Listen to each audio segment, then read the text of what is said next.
உசிலம்பட்டியில் கஞ்சா போதையில் தனியார் பேருந்தை வழிமறித்து நடத்துனரை தாக்கிய விவகாரத்தில் 5 இளைஞர்களை கைது செய்து உசிலம்பட்டி நகர் காவல் நிலைய போலீசார் விசாரணை நடத்தி வருகின்றனர். மதுரை மாவட்டம் உசிலம்பட்டி நகர் பகுதியான மதுரை ரோடு விநாயகர் கோவில் அருகில் தனியார் பேருந்தை வழிமறித்து அபே ஆட்டோவில் வந்த இளைஞர்கள் கஞ்சா போதையில் நடத்துனரை சரமாரியாக தாக்கிய சிசிடிவி காட்சிகள் சமூக வலைதளங்களில் வைரலாகி பரபரப்பை ஏற்படுத்தியது. இந்த சிசிடிவி காட்சிகளின் அடிப்படையில் அபே ஆட்டோவில் வந்து தாக்குதல் நடத்திய இளைஞர்களை தேடி வந்த போலீசார் இந்த சம்பவம் தொடர்பாக கட்டதேவன்பட்டியைச் சேர்ந்த சூர்யா, அனீஸ், தினேஷ், உதயகுமார், முத்தையா என்ற 5 இளைஞர்களை உசிலம்பட்டி நகர் காவல் நிலைய போலீசார் கைது செய்து தொடர் விசாரணை நடத்தி வருகின்றனர்.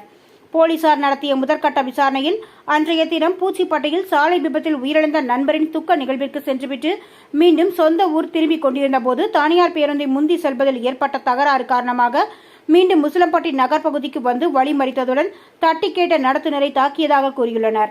மேலும் உசிலம்பட்டி மற்றும் அதன் சுற்றுவட்டார பகுதிகளில் அவ்வப்போது கஞ்சா விற்பனை மற்றும் கடத்தலில் ஈடுபடுவோரை கைது செய்து நடவடிக்கைகள் எடுக்கும் காவல்துறை கஞ்சா போதைக்கு அடிமையான இளைஞர்களை கண்டறிந்து உளவியல் சார்ந்த ஆலோசனைகளை வழங்கி அவர்களை நல்வழிப்படுத்த நடவடிக்கைகள் எடுக்க வேண்டும் என்பதே பொதுமக்களின் மற்றும் பெற்றோர்களின் கோரிக்கையாக உள்ளது.